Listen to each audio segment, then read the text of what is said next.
They say money changes people. But for Ethan Sterling, money didn't just change him, it blinded him. He stood in the center of that courtroom, adjusting his $5,000 suit, looking at his wife, Gabriel, like she was something he'd stepped on in the street. He had the high-powered lawyers, the hidden assets, and the arrogance of a man who has never lost.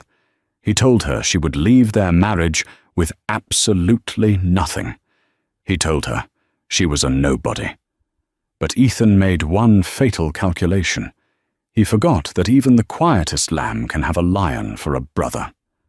What happens when the nobody you discarded turns out to be the sister of the city's most ruthless CEO? You're about to find out. This is the story of how arrogance met its match. The rain in Seattle didn't wash things clean, it just made the grime slicker. That was how Gabriel felt standing in the foyer of the Sterling estate on a Tuesday afternoon in October. She felt slick with the residue of a conversation that had shattered her life. "I need you out by Friday," Ethan Sterling said. He didn't even look up from his tablet. He was checking stocks. The Nikkei was down. His mood was foul. Gabriel, clutching her purse with white-knuckled desperation, stared at the back of his head.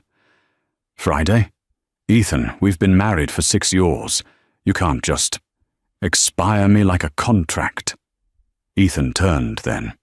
He was a handsome man, objectively. Sharp jawline, eyes the color of cold steel, the kind of face that graced the covers of Forbes and Fortune. But to Gabriel, he looked like a stranger. "A contract is exactly what this was, Gabriel," he said, his voice devoid of any warmth. "I needed a domestic stabilizer, someone to manage the house, look good at galas, and keep the press bored. You've done that. But I'm pivoting. Jessica and I, we have a synergy you and I lack." Jessica Thorne, his 24-year-old chief of staff. Gabriel had seen the texts months ago, but had chosen silence, hoping it was a phase, hoping that the man she had nursed through a bout of pneumonia last winter, the man she had supported when his first company nearly went under, was still in there. He wasn't. "I have rights, Ethan," Gabriel whispered, her voice trembling. "I helped you build Sterling Dynamics. I managed the accounts in the early days. Ethan laughed. It wasn't a happy sound. It was a bark of incredulity. He walked over to the mahogany desk and picked up a thick document bound in blue paper. He tossed it onto the coffee table. It landed with a heavy thud. "The prenup," Ethan sneered. "Ironclad, drafted by Arthur Blackwood himself.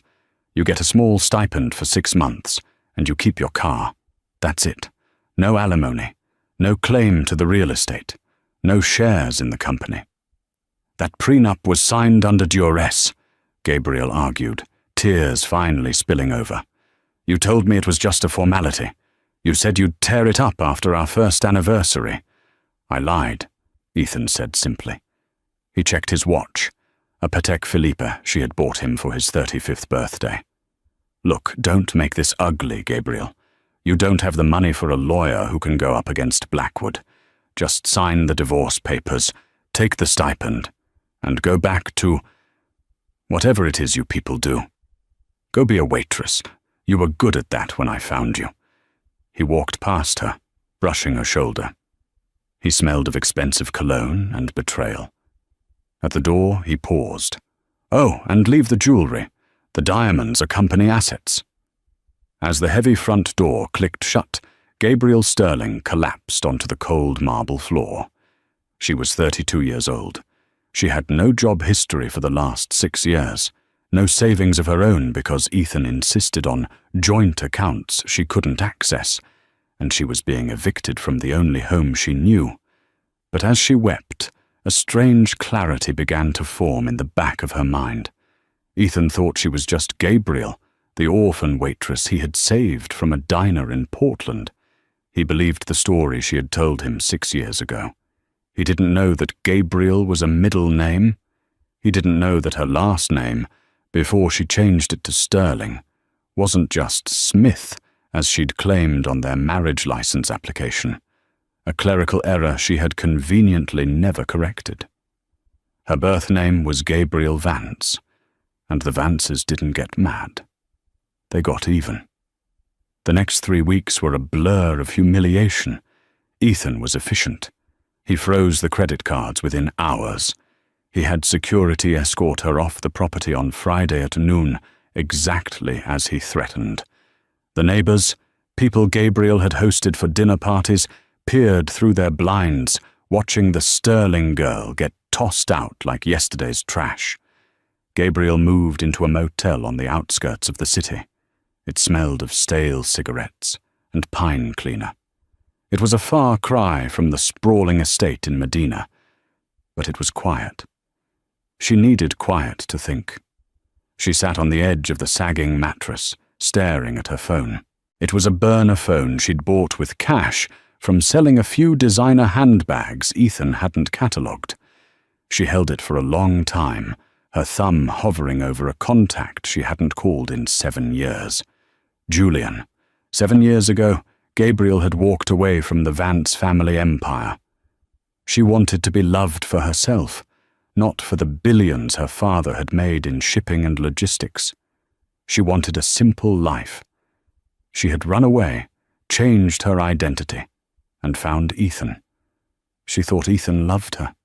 She thought she had found her fairy tale. Now, she realized she had just traded one gilded cage for a much smaller, crueler one. She dialed the number. It rang once, twice. "This is a private line," a deep baritone voice answered. The voice was cold, sharp, and terrifyingly familiar. "Who is this?" Gabriel took a shaky breath. "Julian, it's Elle." There was a silence on the other end, so profound it felt like the line had gone dead. "Elle," the voice cracked, losing its steel edge instantly. "Gabriel, where the hell have you been? Dad died thinking you were—" "I know," Gabriel choked out. "I know, Jules, I'm sorry. I can't explain everything right now, but I need help." "Where are you?" The authority was back in his voice. Julian Vance, the current CEO of Vance Global, didn't ask questions. He gave orders. "Seattle, I'm in trouble, Julian. I got married." "Married?" Julian exhaled sharply. "Okay. Is he hurting you? Do I need to send a team?" "He's hurting me legally," Gabriel said, wiping her eyes. "He's divorcing me. He's taking everything. He says I'm nothing. He's using Arthur Blackwood to bury me." "Blackwood?" Julian made a noise that sounded like a dark chuckle. "A shark in a goldfish pond. Listen to me, Gabriel. Do not sign anything. Do not leave the city. I am coming to you." "No!" Gabriel panicked. "If Ethan sees you, he'll know. He'll know I have money. He'll try to sue me for fraud or try to get a settlement from me. I want him to show his true colors. I want to beat him in court on his terms, Julian. I want to see his face when he realizes he lost to the waitress." There was a pause. She could hear Julian tapping a pen against his desk, a habit he'd had since he was a teenager. "You want a spectacle?" Julian said slowly. "I want justice," Gabriel corrected. "Fine," Julian agreed. "We'll play it your way. I'll send you a lawyer, not one of our corporate sharks. That would raise red flags. I'll send someone who looks unassuming, someone Ethan will underestimate, just like he underestimated you. Thank you, Jules." "Don't thank me yet," Julian said, his voice dropping an octave. "You're a Vance, Gabriel. We don't just survive, we conquer. I'll be there for the final hearing, and God help this Ethan Sterling when I arrive." The setup. 2 days later, Gabriel met her lawyer in a diner. Sarah Jenkins looked like a frazzled librarian. She wore an oversized cardigan, thick glasses, and carried a briefcase that looked like it was falling apart. She was perfect. "Mr. Vance briefed me," Sarah said, ordering a black coffee. Her demeanor changed the moment the waitress walked away. Her eyes were razor sharp. I've specialized in contract law for 20 years, but I keep a low profile. To Ethan Sterling and Arthur Blackwood, I'm going to look like a public defender who's out of her depth. That's exactly what Ethan wants, Gabriel said. Good. We're going to let him have it. Sarah smiled, and it was a terrifying expression. We're going to let him hang himself with his own arrogance. We need to document everything, every text, every email, every threat. We are going to drag this out until the final hearing. For the next 2 months, the silent war raged. Ethan grew increasingly aggressive. He sent process servers to Gabriel's motel at 3 a.m. He had Jessica Thorne post pictures of them vacationing in Cabo on the company Instagram account, captioning them, "Finally free of the dead weight." Gabriel printed every single one. She showed up to the preliminary hearings wearing worn-out clothes. She looked tired. She let Arthur Blackwood scream at her in depositions. She stuttered on purpose. "Look at her," Ethan whispered to Jessica during one hearing, loud enough for Gabriel to hear. "She's broken. She'll sign the settlement by Monday just to buy food." Arthur Blackwood, a man who charged $200 an hour, leaned back in his chair and smirked at Sarah Jenkins. "Ms. Jenkins," he patronized, "your client is delaying the inevitable. The prenup is solid. Surrender now, and Mr. Sterling might be generous enough to cover your legal fees." Sarah Jenkins pushed her glasses up her nose. "We'll see you in court, Mr. Blackwood." The trap was set. The date for the final divorce decree and asset division was set for December 10th. Gabriel marked it on her calendar in red ink. It wasn't just the end of her marriage. It was the day the world would meet Julian Vance. The morning of December 10th was bitter cold. Inside the Superior Court of Washington, the air was stiflingly hot. Courtroom 4B was packed. Ethan Sterling had ensured that. He had leaked the hearing date to a few friendly business bloggers, framing it as the final liberation of Sterling Dynamics from a gold-digging spouse. He wanted an audience. He wanted the board of directors to see him cut the dead weight. Gabriel sat at the defendant's table. She wore a simple grey suit she'd bought at a thrift store. It was slightly too big in the shoulders, making her look frail and shrinking.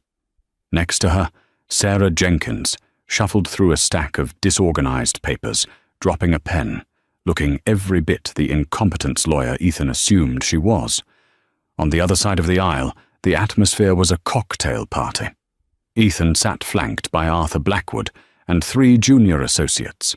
Jessica Thorne sat in the gallery directly behind him, wearing a red dress that was entirely inappropriate for court.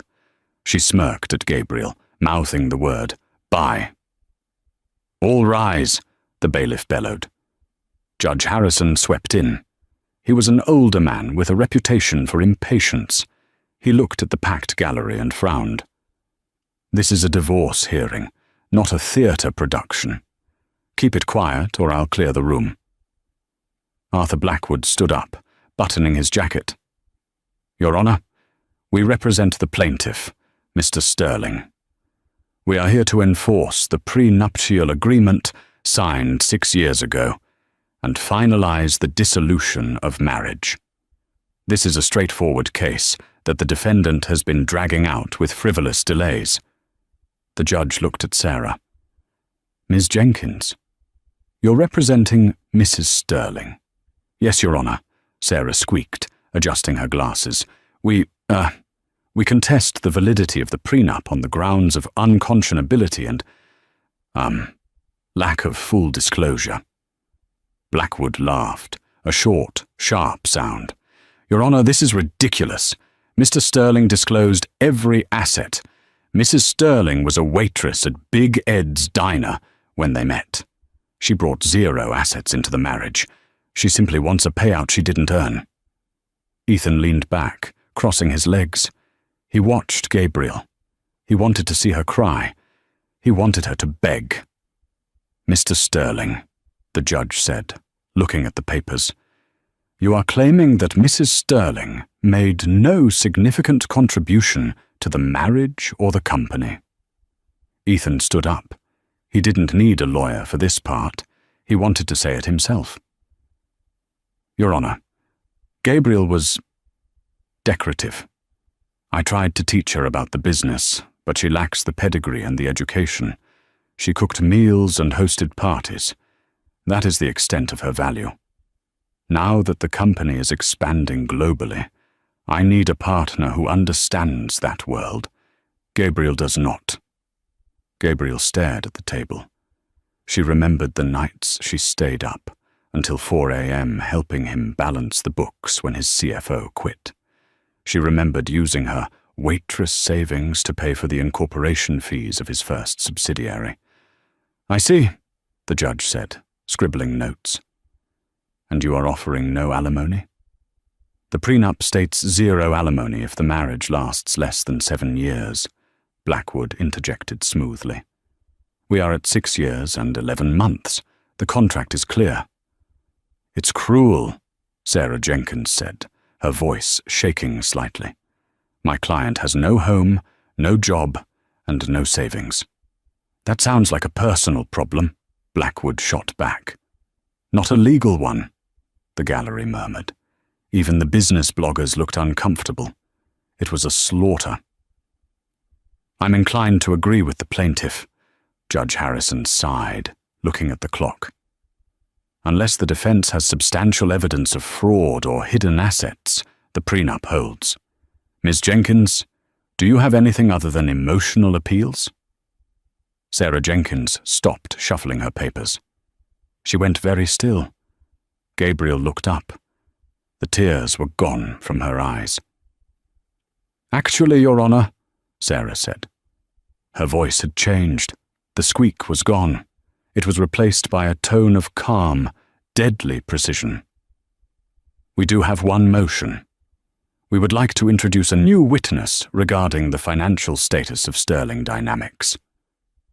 Blackwood frowned. "Objection. Witness lists were finalized weeks ago." "This witness pertains to new information discovered only this morning," Sarah said. "Information regarding the hostile takeover of Mr. Sterling's primary debt obligations." Ethan froze. "Hostile takeover? Debt obligations?" "I'll allow it," the judge said, intrigued. "Who is your witness?" Sarah Jenkins smiled. It wasn't a nice smile. "The defense calls Mr. Julian Vance." The name hung in the air for a second, not fully registering. Vance. In the business world, the name Vance wasn't just a name, it was an institution. Vance Global was a conglomerate that ate companies like Sterling Dynamics as a light snack. They controlled shipping lanes, logistics, tech infrastructure, and private equity. Ethan furrowed his brow. Why would someone from Vance Global be here? Then, the heavy oak doors at the back of the courtroom groaned open. The silence that followed was absolute. 2 large men in dark suits entered first, scanning the room with professional paranoia. They stepped aside, holding the doors. Walking through them was a man who sucked the oxygen out of the room. He was tall, over 6'3", wearing a bespoke charcoal suit that cost more than Ethan's car. He didn't walk. He glided with the predatory grace of a panther. His face was hard angles and cold intelligence, his eyes hidden behind dark tint sunglasses, which he removed as he stepped into the well of the court. He looked nothing like Gabriel. Where she was soft and fair, he was dark and intense. But when his eyes swept the room and landed on her, the resemblance in their expression, the set of the jaw, was undeniable. Ethan felt a cold sweat prickle the back of his neck. He knew that face. He had seen it on the cover of Time magazine last month. Julian Vance, the CEO of Vance Global, the man known in the industry as the Reaper for how ruthlessly he dismantled his enemies. Julian didn't look at the judge. He didn't look at Ethan. He walked straight to the defense table. He stopped behind Gabriel's chair. He placed one hand on her shoulder. Gabriel reached up and covered his hand with hers. The entire courtroom gasped. The connection was intimate, familial, and shocking. "Who is this?" Judge Harrison asked, though his voice lacked its usual authority. He was staring at Julian. "Julian Vance," he said. His voice was a deep baritone that carried without effort. "I am here to represent the interests of the Vance Family Trust and to support my sister." Sister. The word hit the room like a grenade. Ethan Sterling stood up, his chair scraping violently against the floor. "What?" Arthur Blackwood's face went white. He dropped his expensive pen. Jessica Thorne, in the back, stopped smirking. "Sister?" Ethan stammered, his composure shattering. "That's impossible. She's Gabriel Smith. She's a nobody. She's from Portland." Julian finally turned his eyes to Ethan. It was like a tiger looking at a limping gazelle. "She is Gabriel Vance," Julian said softly, but everyone heard it. "She used the name Smith to avoid parasites like you. It seems her instincts were correct." Julian walked around the table and stood in the center of the room. He didn't ask permission. He commanded the space. "Your Honor," Julian addressed the judge, "my sister chose to live a humble life. She wanted to build something real. She married this man against our father's wishes. We respected her choice. We stayed away. But when I received a call that she was being thrown out onto the street like refuse, well, the Vance family took an interest." "This is irrelevant," Blackwood shouted, trying to regain control. "Her family connections don't change the prenup. It doesn't change the assets." "Oh, but it does," Julian smiled. "Because you see, Mr. Blackwood, you've made a terrible mistake. You assumed my sister was destitute. You assumed she had no resources to fight you, so you got sloppy." Julian snapped his fingers. One of his bodyguards stepped forward and handed him a black folder. "Mr. Sterling," Julian said, turning to Ethan. "You pride yourself on being a businessman. Let's talk business." Ethan was trembling. He couldn't stop it. The power dynamic had shifted so violently, he felt nauseous. He looked at Gabriel. She wasn't shrinking anymore. She was sitting up straight, looking at him with a mix of pity and resolve. "What are you talking about?" Ethan hissed. "Sarah?" Julian nodded to the public defender. Sarah Jenkins stood up. She took off her thick glasses and tossed them onto the table. Her posture straightened. She no longer looked like a frazzled librarian. She looked like a shark. "Your Honor," Sarah said, her voice crisp, "I am not a public defender. I am the chief legal counsel for Vance Global, and I have spent the last 2 months auditing Mr. Sterling's finances." She picked up a document.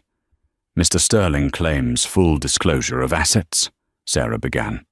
"However, on page 40 of the prenup, it states that if either party fails to disclose assets exceeding $50,000, the entire agreement is null and void." "I disclosed everything," Ethan yelled. "Did you?" Sarah held up a piece of paper.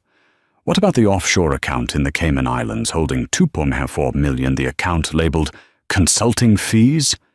Ethan's face went gray. That's company reserves." "It's in your personal name, Ethan." Gabriel spoke for the first time. Her voice was steady. "You moved it 3 months ago, right before you asked for the divorce. You were hiding money from me." "Because he committed fraud," Julian interrupted. "The prenup is trash, which means, according to Washington state law, this is now a community property divorce. My sister is entitled to 50% of everything." "50% of nothing," Ethan spat, trying to salvage his ego. "The company is leveraged to the hilt. If you take half, the company collapses. I'll file for bankruptcy. You'll get nothing." Ethan smiled manically. "That's right," Sterling Dynamics is in debt. If you void the prenup, you inherit the debt too, Gabriel. Joke's on you." The courtroom went quiet.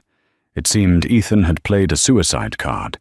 If he went down, he'd take her with him. Julian Vance started to laugh. It was a low, terrifying sound. He walked closer to Ethan, invading his personal space. "You really don't do your homework, do you, Ethan?" Julian said quietly.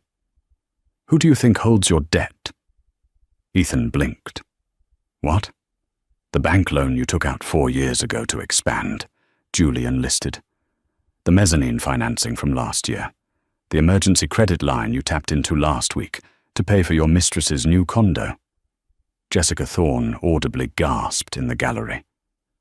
"All of those loans were sold on the secondary market," Julian explained, his voice dripping with satisfaction. "Banks get nervous when they see a CEO making erratic decisions, like divorcing his stable wife for a 24-year-old assistant. They wanted to offload the risk." Julian leaned in, his face inches from Ethan. "So, I bought it." Ethan's knees buckled. He grabbed the table for support. "Vance Global now owns 85% of Sterling Dynamics' debt," Julian declared to the court. "And as of this morning, Mr. Sterling is in default of the covenants regarding moral turpitude and stable management. We are calling the loans."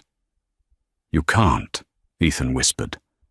"I can," Julian said, "and I have. Which means, effectively, Sterling Dynamics belongs to us." Julian turned to Gabriel. "Elle," he said gently, "do you want his company?" Gabriel stood up. She walked over to Ethan. He looked small now, defeated, a man in a suit that suddenly looked like a costume. "No," Gabriel said. "I don't want his company. I don't want his house. I don't want his money." She looked at the judge. "Your Honor, I want him to admit it." "Admit what?" Ethan rasped. "Admit that you didn't build this alone," Gabriel said. "Admit that when you were crying on the floor because the patent office rejected your first prototype, I was the one who rewrote the application. Admit that I made you." Ethan looked at the gallery. He looked at Jessica, who was already texting on her phone, likely calling an Uber to leave him. He looked at Arthur Blackwood, who was packing his briefcase, realizing he wasn't going to get paid. Ethan choked. "Louder," Julian commanded. "You helped," Ethan whispered. "I didn't help," Gabriel said. "I was the foundation, and you took a sledgehammer to it." She turned to Sarah. "Take the house, take the cars, take the liquid assets. He can keep the company, but only if Julian controls the board." "Done," Julian said. "And Ethan?" Gabriel added, turning back one last time. "Yes?" He looked hopeful, thinking she might show mercy. "I want the jewelry back. It's not a company asset. I bought those diamonds with my allowance from my father 10 years ago." She reached out her hand. With a shaking hand, Ethan undid the watch from his wrist. The Patek Philippe. "Not the watch," Gabriel said. "Keep it, so you can count the minutes until you're bankrupt." She turned and walked toward her brother. "Let's go, Julian. I'm hungry, and I'm tired of the smell in here." Julian wrapped an arm around her. As they walked toward the exit, the sea of people parted, but it wasn't over. As they reached the doors, Jessica Thorne jumped up. "Gabriel, wait!" Jessica cried out, running down the aisle. "I didn't know! He told me you were crazy! He told me!" Gabriel stopped.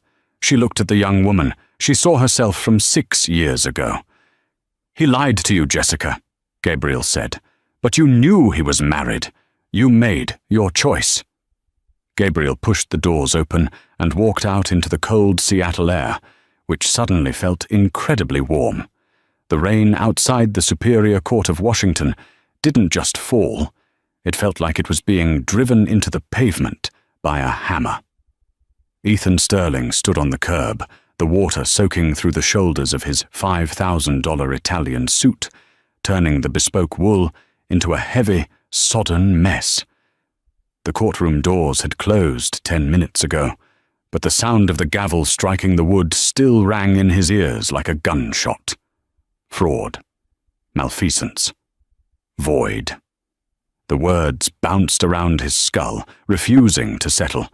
He fumbled for his keys, his hands shaking so violently he dropped them into a puddle of motor oil and rainwater.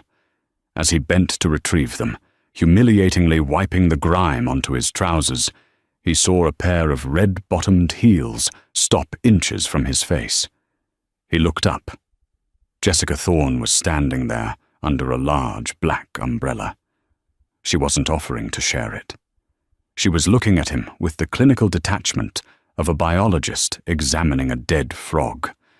"Jess," Ethan breathed, straightening up. He forced a smile, though he knew it looked manic. "Thank God. Let's get to the car. We need to regroup. I need to call Arthur. There are appeals, there are loopholes. This judge is clearly biased. He's probably in Vance's pocket. We can spin this." Jessica didn't move. She tapped a perfectly manicured nail against the handle of her umbrella. "There is no we, Ethan. Not anymore." Ethan blinked, the rain dripping from his eyelashes. "What are you talking about? You're my partner. We're the future of Sterling Dynamics." "I was the future of a billionaire CEO," Jessica corrected, her voice cutting through the noise of the traffic. "I'm not the future of a man who just admitted to felony fraud on public record." "Do you have any idea what my inbox looks like right now? 3 recruiters just cancelled interviews. My LinkedIn is blowing up with hate mail. You've become radioactive, Ethan, and I don't do radiation." "I did this for you." Ethan stepped forward, his voice cracking. "I expedited the divorce for you. I bought you the condo. I leased the Porsche." Jessica let out a sharp, incredulous laugh. "You leased the Porsche in the company's name, Ethan, which means Julian Vance owns it now." "And the condo? I checked the deed 10 minutes ago while you were crying to your lawyer. You put it in a trust controlled by Sterling Holdings. You never actually gave it to me." She shook her head, a look of genuine pity crossing her face. Not for him, but for herself, for having wasted time. "You're not a titan of industry, Ethan. You're just a con artist who ran out of road." Arthur Blackwood texted me. "He's putting a lien on your personal accounts for unpaid billable hours. He says you're insolvent." "It's a cash flow problem. It's temporary," Ethan screamed, not caring that people were staring. "I have millions in assets." "You have millions in debt," Jessica corrected. "And I have a flight to catch. I'm going to Dubai. I met a developer there last month. He's older, uglier, but his check's clear." A black SUV pulled up to the curb. It wasn't Ethan's driver. It was an Uber Black. "Jessica, please," Ethan whispered, grabbing the sleeve of her trench coat. "Don't leave me here, not like this. Everyone is watching." She looked at his hand on her coat, as if it were a stain. She peeled his fingers off, one by one. "That's the point, Ethan," she said coldly. "Everyone is watching, and I need to be seen leaving the sinking ship before it goes under completely." She slid into the car. The door slammed shut with a finality that echoed in his chest. As the car pulled away, the tires sprayed a fresh wave of dirty water over Ethan's legs, but he didn't even flinch. He just stood there, a king without a queen, shivering in the cold Seattle rain. Ethan couldn't go home. He knew if he went to the estate in Medina, he would be greeted by silence, or worse, Gabriel's absence. He needed to be somewhere where he was still Ethan Sterling, the genius, the boss. He drove his Audi R8, the only thing he physically still possessed, to the Obsidian, the city's most exclusive members-only club. This was his sanctuary. It was where he had closed the deal for his first IPO. It was where the bartenders knew his drink before he sat down. He walked up to the heavy oak doors, shaking the rain from his coat, trying to regain his swagger. Henri, the maitre d' who had served Ethan for a decade, was standing at the podium. Usually, Henri would rush forward to take his coat.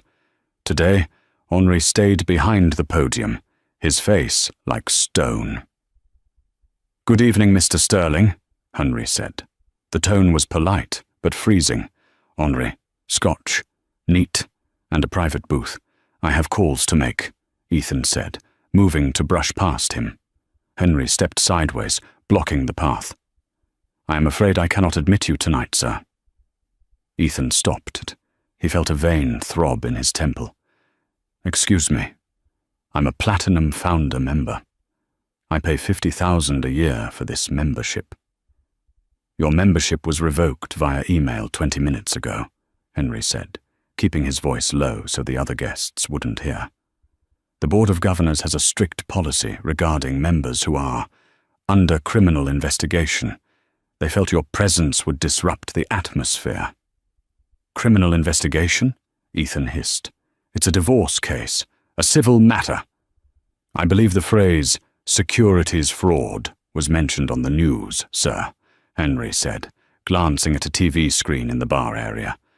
Ethan looked over Henri's shoulder. On the large 4K screen above the bar, the news ticker was running red. His face was on the screen.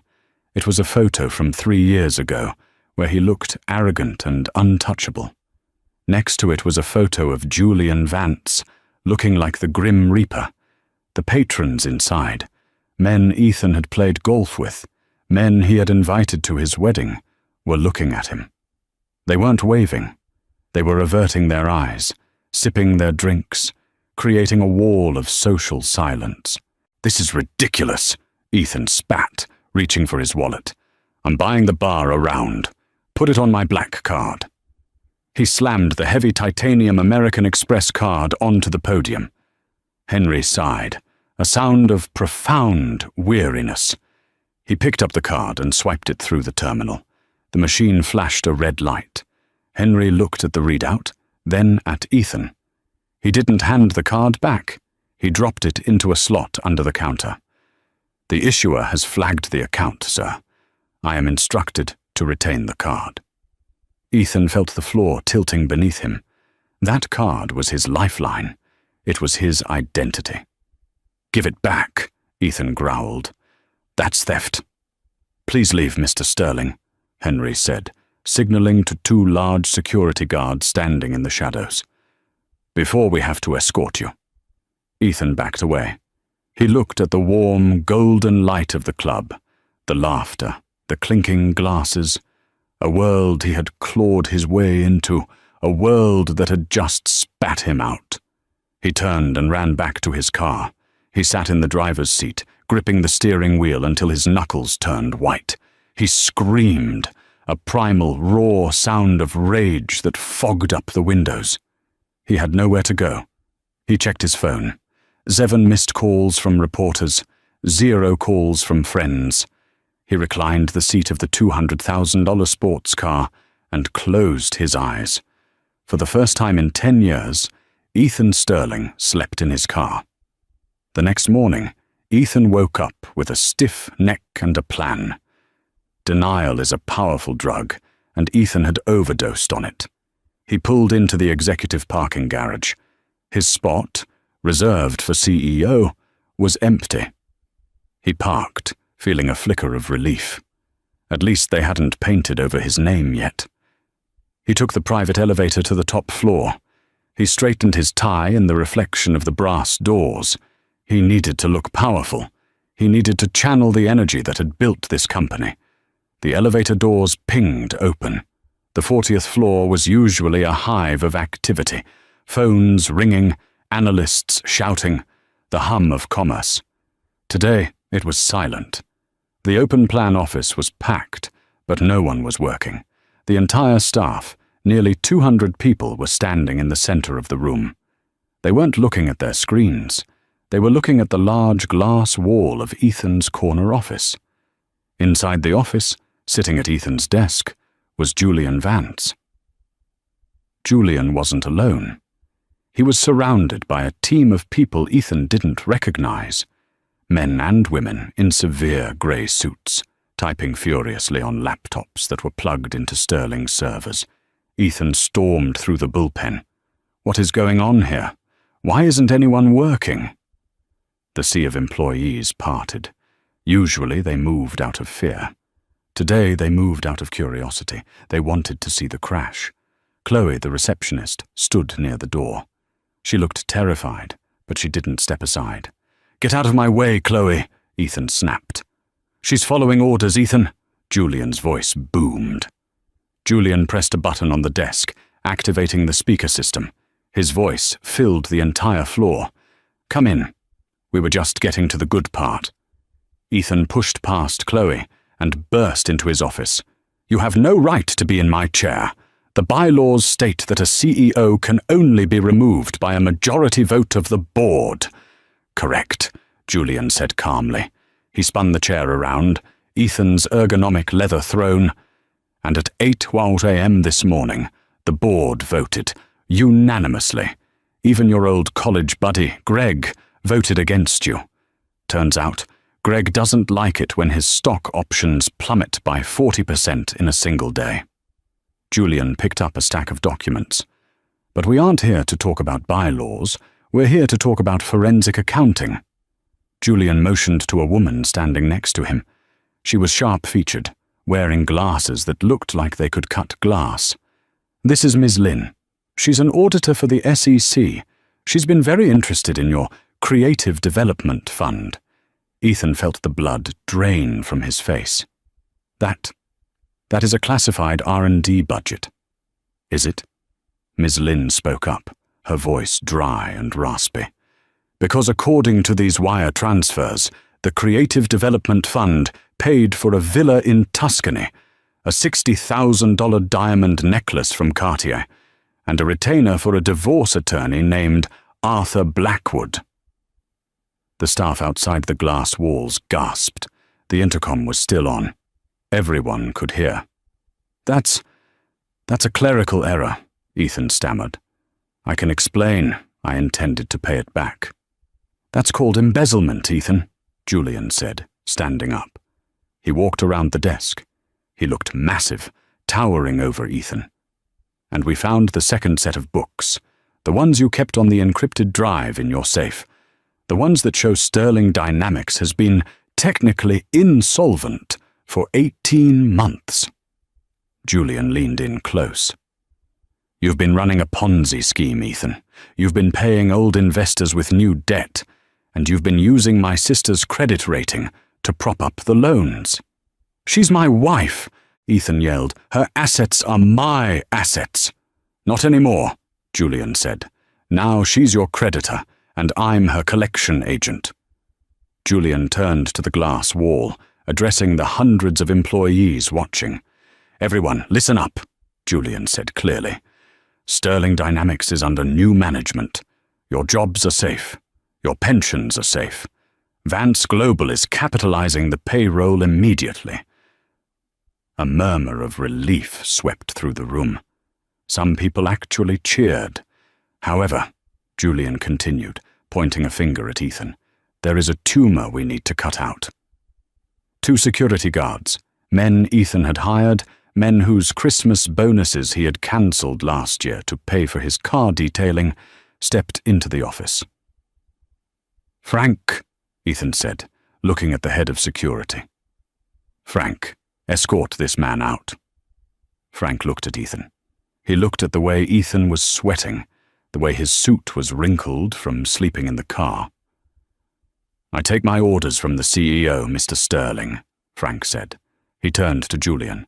"Sir?" "Remove him," Julian said. "And Frank, take his badge and his phone. It's company property." "No!"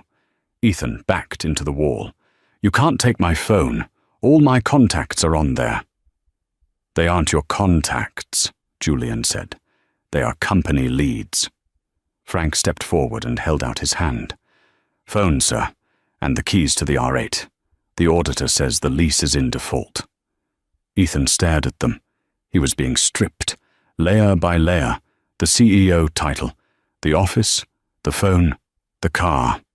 With a trembling hand, he placed his phone and the car keys into Frank's palm. "Escort him out," Julian commanded, "and make sure he doesn't take so much as a stapler." The walk from the corner office to the elevator was the longest journey of Ethan's life. Frank held him by the elbow, not roughly, but with a firm grip that made it clear Ethan was now a prisoner, not a boss. He walked past the desks of people he had terrorized. He passed Sarah from marketing, whom he had made cry last week because the font on a presentation was too pedestrian. She was drinking coffee, watching him with a small, satisfied smile. He passed the junior developers he had forced to work 80-hour weeks without overtime. They weren't working now. They were holding up their phones, recording him. He could see the captions already. "You're all fired," Ethan shouted, his composure snapping.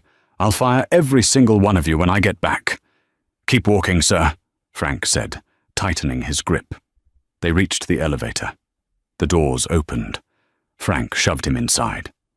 "Don't come back, Mr. Sterling," Frank said. "If you set foot on the property, we have orders to call the police for trespassing." The doors closed, cutting off the view of his former kingdom. Ethan stood in the mirrored box, alone. He looked at his reflection. He looked old. He looked small. The taxi ride to Medina cost Ethan his last $40 in cash. He had the driver drop him off at the gate of his estate. He punched the code into the keypad. Error. He tried again. Error. Damn it. He kicked the gate. It held firm. He had to climb over the perimeter fence, tearing his suit trousers on the wrought iron spikes. He landed in the mud on the other side. He limped up the long driveway. The house loomed ahead, a modern masterpiece of glass and steel, but something was wrong. There were trucks in the driveway. Not moving trucks, police trucks, and a white van marked Asset Forfeiture Unit. Ethan ran toward the front door. "Hey, what are you doing? This is private property." A sheriff's deputy stepped out of the front door, holding a clipboard. "Ethan Sterling?" the deputy asked. "Yes. Tell these vultures to get out of my house." "This isn't your house, sir," the deputy said calmly. "We are executing a seizure order issued by the court this morning. The property and its contents have been seized to satisfy the judgment in Sterling versus Sterling, as well as pending liens from the IRS. "You can't take my things." Ethan tried to push past him. The deputy put a hand on his chest. "Sir, if you interfere, I will arrest you for obstruction." Ethan watched helplessly as men in jumpsuits carried out his life. There went his collection of vintage guitars. There went the painting he bought in Paris. There went the humidor filled with Cuban cigars. "Where is my wife?" Ethan demanded. "Where is Gabriel?" "Miss Vance is not on the premises," the deputy said, though her attorney was here earlier to oversee the inventory. Ethan walked around to the side of the house, peering through the living room window. The house was being gutted. It looked like a skeleton. He saw something on the floor of the patio. He walked over to it. It was a photo frame. The glass was cracked.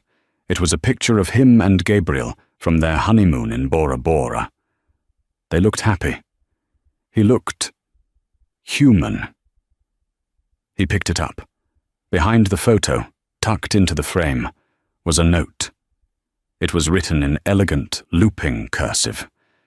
Ethan looked down the driveway. Sure enough, sitting by the gate he had just climbed over, was a single cardboard box. He dropped the photo frame. It shattered completely on the stone patio.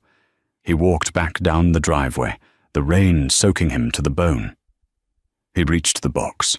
Inside were 3 suits, some shirts, and a pair of worn-out sneakers he used to wear when he went jogging, before he decided he was too important to jog. He sat down on the curb next to the box. He put his head in his hands. Far away, across the water on Bainbridge Island, The sun was breaking through the clouds, illuminating a small cottage where a woman was making tea, finally free. But on this side of the water, in the shadow of the mansion he no longer owned, the darkness was absolute. Ethan Sterling had wanted to be a king. Now he was just a man in the rain with a box of old clothes, realizing that the castle he built was made of sand and the tide had finally come in.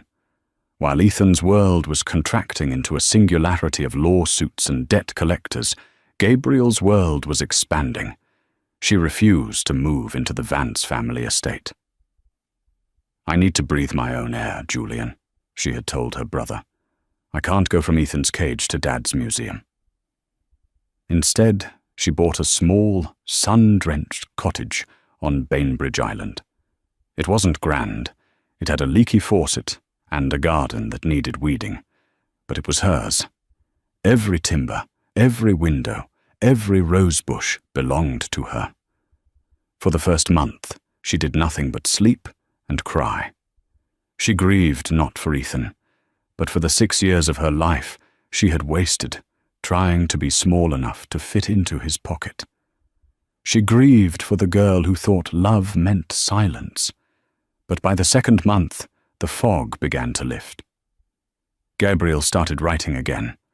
Before she met Ethan, she had wanted to be a novelist. She had buried that dream when Ethan told her that writing was a hobby for bored housewives. Now, the words flowed out of her like water from a broken dam. She wrote about power.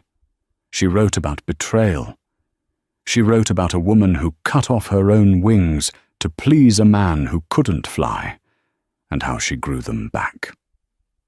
One afternoon, Julian visited.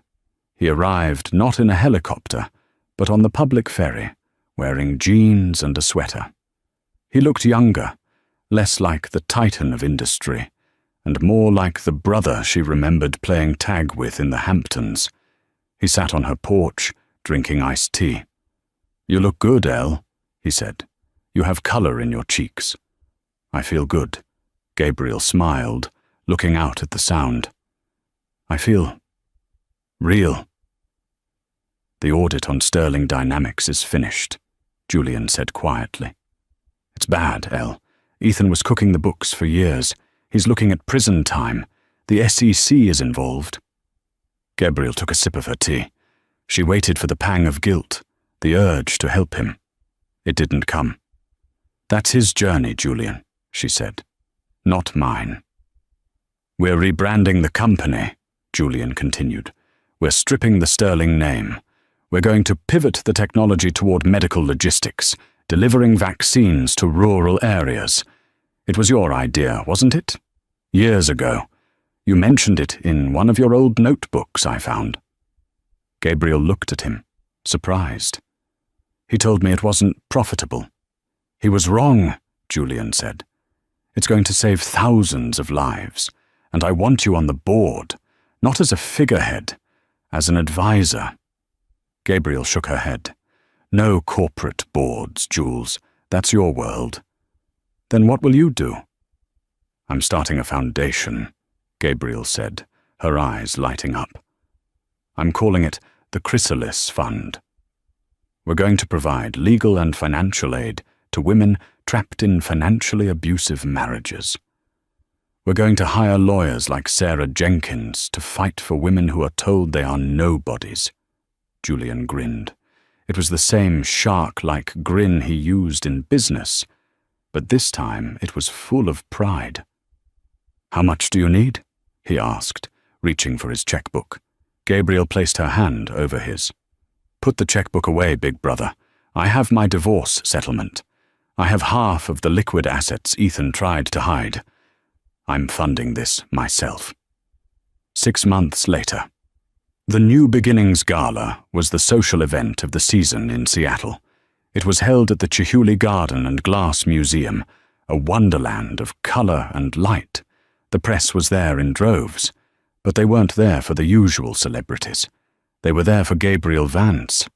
She wore a gown of emerald green silk that draped over her body like water. She wore no diamonds, only a simple gold locket that had belonged to her mother. She moved through the crowd, not with the timid shuffle of Mrs. Sterling, but with the grace of a woman who owns the ground she walks on. Sarah Jenkins was there, wearing a tuxedo, toasting with champagne. Julian was there, watching from the balcony like a proud sentry. Gabriel took the stage. The room hushed. 6 months ago, she began, her voice clear and strong into the microphone. I was told that my value was 0. I was told that without a man's name, I was nothing. Tonight, looking at this room, looking at the $3 million we have raised for the Chrysalis Fund, I can tell you this. Your value is not a number in a bank account. Your value is what you can build when the world tries to tear you down. Applause thundered. It was genuine. It was loud. As the applause died down and the music started, Gabriel walked off the stage. She needed a moment of air. She walked toward the side exit that led to the alleyway, wanting to breathe in the cool night air. She opened the door and stepped out. A man was standing there, near the dumpster, smoking a cigarette. He was wearing a waiter's uniform, white shirt, black pants, but it was ill-fitting and stained. He looked older, gaunt. His hair was thinning, and there were deep lines of bitterness etched around his mouth. He looked up as the door opened. It was Ethan. For a moment, time stopped.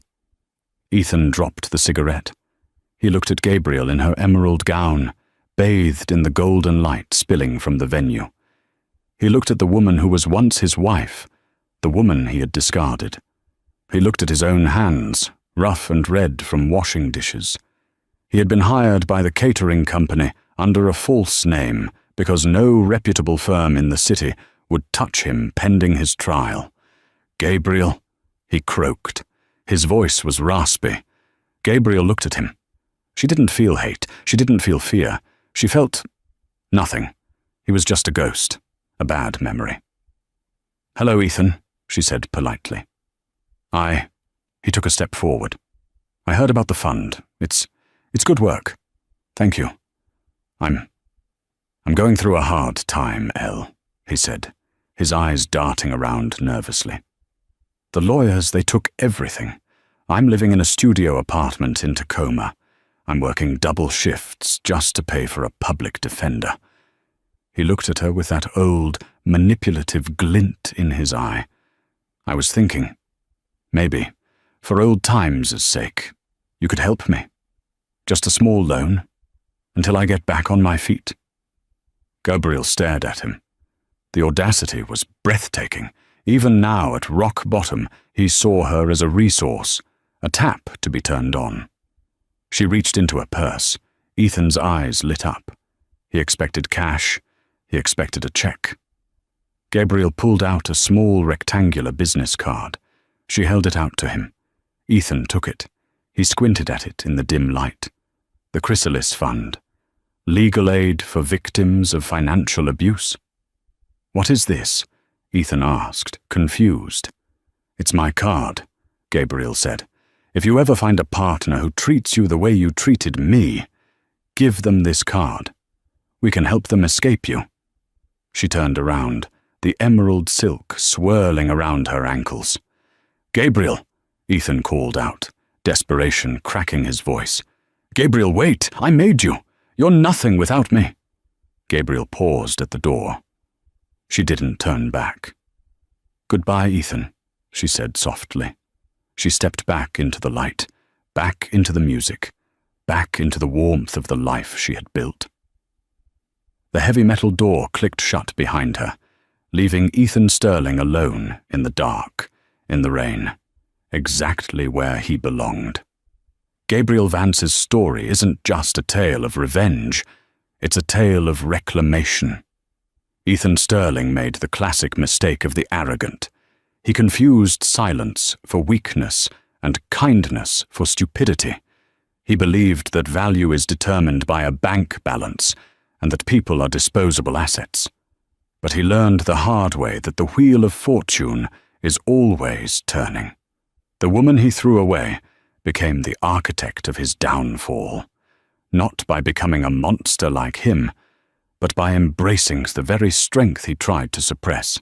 In the end, Ethan was left with the hollow emptiness of his own greed, while Gabriel found true wealth, not in her family's money, but in her own resilience, her own voice, and her ability to lift others up. It serves as a timeless reminder. Be careful who you step on while climbing the ladder, because they might just be the one holding it up. If you enjoyed this story of justice served cold, please hit that like button, subscribe button, and ring the notification bell. Thanks for watching.